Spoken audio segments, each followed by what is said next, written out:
Okay, so ICIJ is often talked about in terms of Panama Papers, like best-known project. Lots been said about that. I'm going to talk about our two last projects, which is Paradise Papers and the Implant Files. I hope that they're going to provide a couple of contrasting examples of the way that we work and maybe spark some ideas.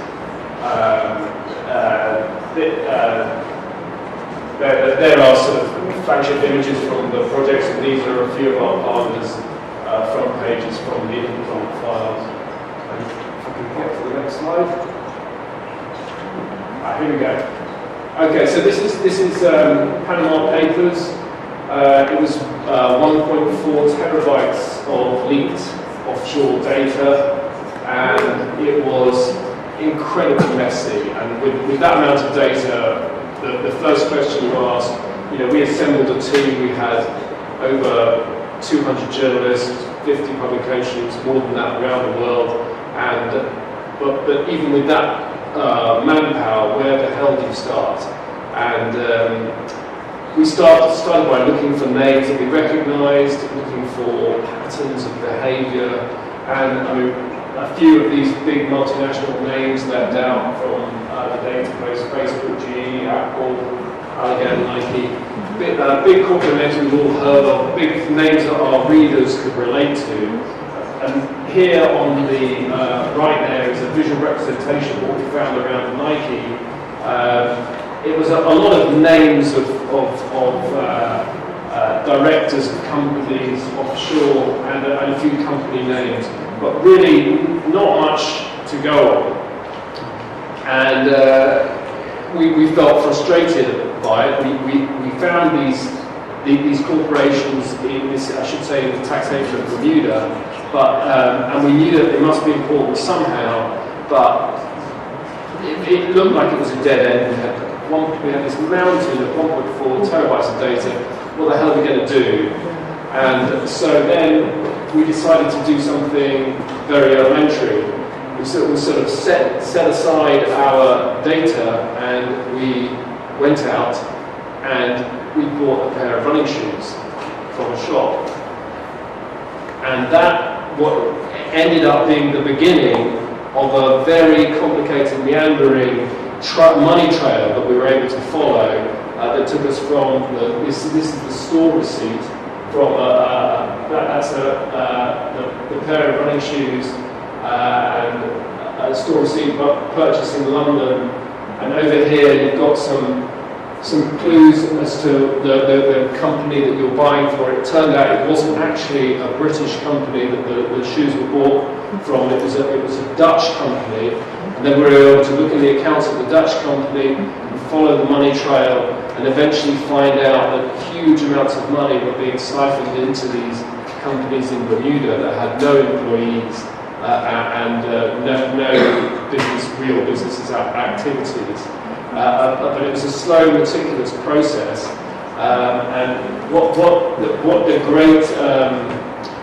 great benefit of working as part of a collaboration group was that we were able to make these sample purchases and study the receipts that we bought in many countries. So I bought these shoes in London, but then we had our German partners, bought shoes in Cologne, our Dutch partners in Amsterdam, and we were able to post pictures of the receipts that we got from our stores, and there was this magic moment where we all realised wherever we bought our shoes in Europe, we bought them from the same Dutch company, which seems sort of crazy. When you hand over money in a store, you expect that you're giving it to some corporate entity that's local to your country. Anyway, this was a sort of great moment for us, and we were able to build that out into a tale that made sense of our leaked data that really otherwise was a dead end.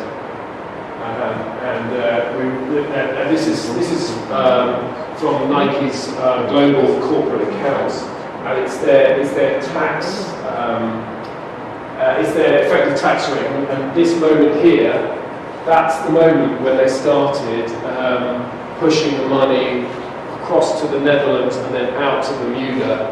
And you can see there's just a massive cliff edge that the tax rate, and obviously that's taxes that could otherwise have been paid across Europe. So it was great that it all seemed to match up from the corporate filings we had, to the messaging that the company was sending out to Wall Street, to the receipts that we were gathering in Europe, to our leaked data in Bermuda. It really felt like a magic moment of cross-border working together and making the leak work. I think sometimes a lot of people feel that we slightly bristle at ICIJ when people say, "Oh well, you just got a leak of data, and you just published the stories like they were written as press releases for us to publish." It's a lot of hard work making sense of the leaked data, jigsawing it together with other open source data to make the stories work, because they aren't packaged up with a bow for you to tell from the outset. We had some great news recently.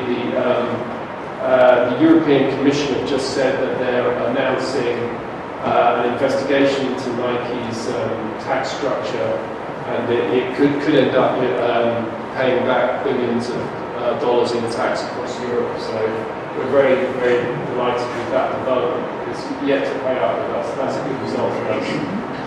And so I'm going to move on now. That was a project where we had a leak of data. It looked like we had an inside track on a topic that we didn't really know what was there. This is another type of project we took on. This is a project we ran last year called the Implant Files. It's about medical devices. It was a look at medical devices. It's a hugely growing industry. Artificial hips, pacemakers. There's a huge number of medical devices that are prevalent in our world today, in the 21st century, and the level of testing that goes into these devices it's just not the same as drugs. It's a much lower bar, and so this is a sort of Wild West industry where it's very, very easy to get a product onto the market and inside patients, and a lot goes wrong with those products. And this was a world in which we felt there was a lot of data, but it was kept from us. And so this was a project where if the Paradise Papers was, hey, we've got a leak, we've got a thread to pull on, it was almost the opposite. We knew there was data, but we couldn't get to it. So how are we going to work collaboratively to sort of solve that riddle? And so we had about 100 journalists in Europe, 30 media outlets, 16 countries. We had much more worldwide, but I'll just talk about the European scenario. This was a project. This is Jette Houten, Dutch journalist.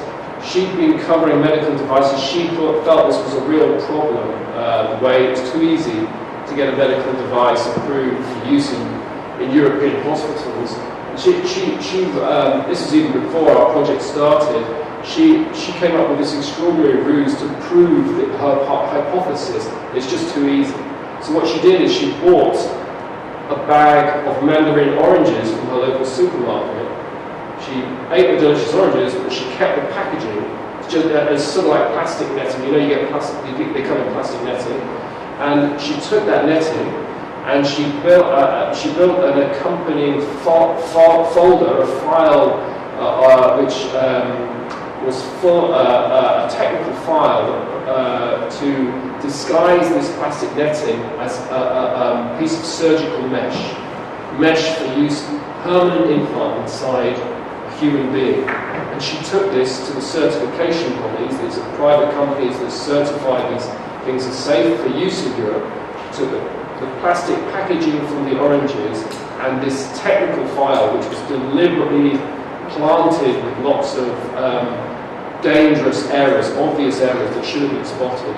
And she took them to the certification companies, and they just nodded and said, yeah, sure, we can rush this through for the right price, no problem. So she was the only the point, and she did this. She secretly filmed all this. It was a remarkable piece of journalism. The only point where she had to sort of stop her elaborate ruse, it was sort of getting out of control. And the only thing she was at the stage where they said, right, you just have to build a factory here, and her budget wouldn't extend to that. But other than that, she had approval for this incredibly dangerous project. And so Yet said to us, she came to us, she was not part of our network, but she believed this was a story that was bigger than this story that she had written. She felt this was a Europe-wide product. It didn't just extend to surgical mesh. It was a problem for pacemakers, artificial hips, for breast implants.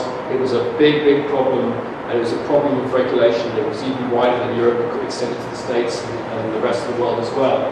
So that's when ICIJ looked at it, and we spoke to her. We worked with her long and hard, vetting the project. And eventually we said, yeah, okay, we think, all right, we understand there's no leak of data here, but we do think that this is a global issue. It's a system that is not functioning. It's a broken system, and we think some journalistic impact could have a positive effect. So we brought together our network, and we worked for many months on it, trying to dig out stories. This is one example. This is a breakthrough pacemaker. This is a chief executive of a company called Subdued. They produced this pacemaker. What it is, I don't know if you have any relatives. Anyone got any relatives with a pacemaker? Yeah. Okay. So pacemakers, conventional pacemakers, they sit just below the collarbone, and they have leads or wires that go into the heart, send the pulse into the heart. And this product that the guys, that's the conventional pacemaker, and this is the new nanostim. The nanostim is an absolute breakthrough because with conventional pacemakers, it's the leads that go into the heart, the wires. So often there are complications with those wires. This is the first wireless pacemaker, and instead of it being implanted just below the collarbone, it's actually sent right into the heart itself, and it sits inside the heart. And so very exciting, and this is you can see the chief executive who's appeared on, this is a US television show, and he says it will last 19 years inside the heart. And that Maureen McLeod, we spoke to her, she's the first patient to receive it. And in fact, unfortunately, she says there she's a new woman after she had the surgery. Unfortunately, it lasted 3 years. And then for Maureen, and then she had to have, they couldn't remove it, it'd be too dangerous to remove, and she had to have another surgery to have a conventional pacemaker. The product was disastrous, it didn't work, it didn't just, the battery didn't just fail for Maureen, it failed for many other patients, and eventually the product had been pulled from the market. So what might you ask? Well, didn't someone properly test this product before releasing it on the market? The answer is it was tested in 33 patients for 90 days and a flock of sheep. That's the extent of the testing before it was released into the market.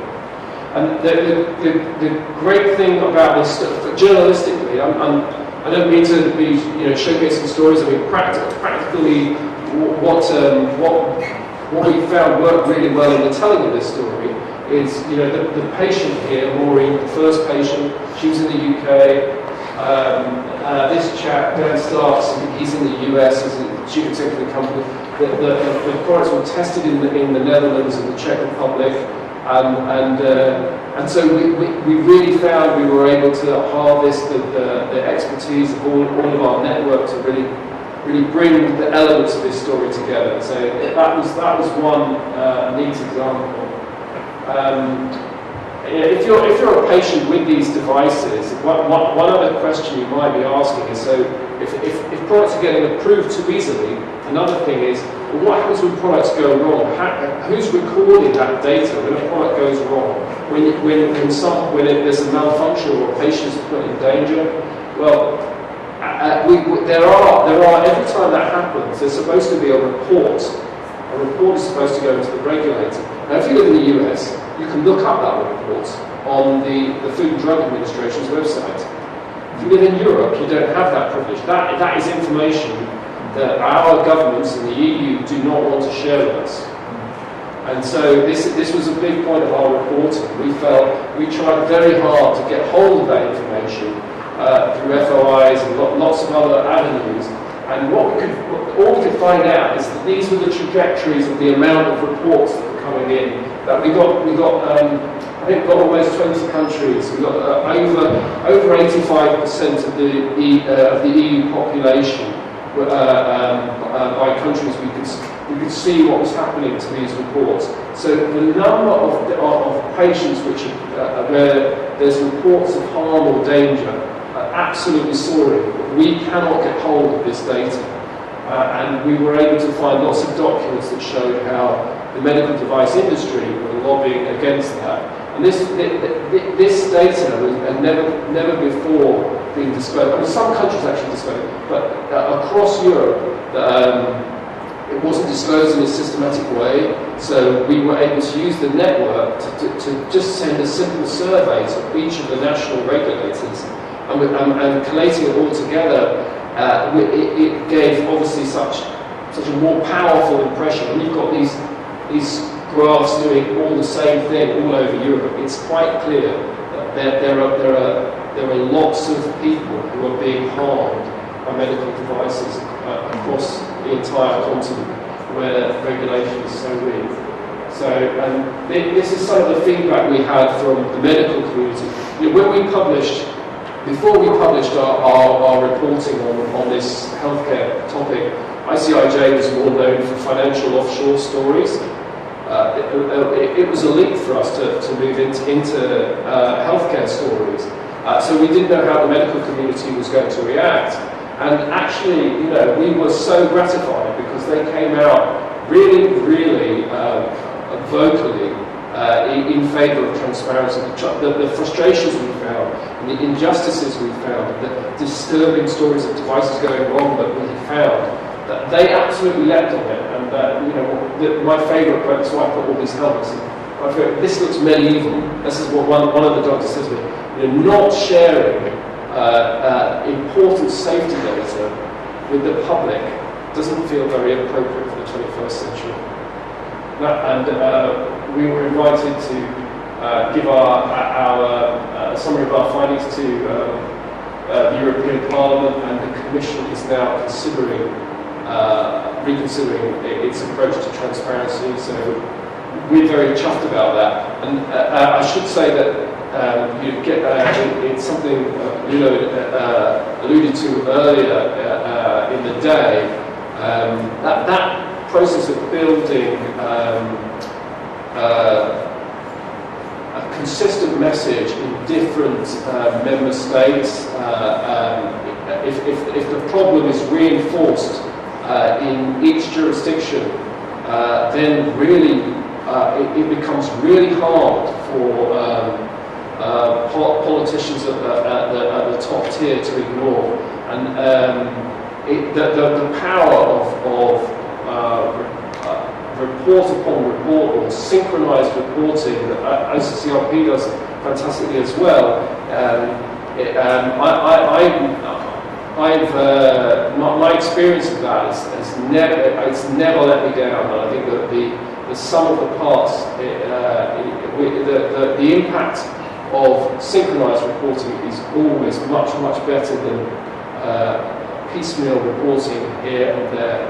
So I just conclude with that. I mean, I would say one of the things about the way ICIJ works is we have a network. We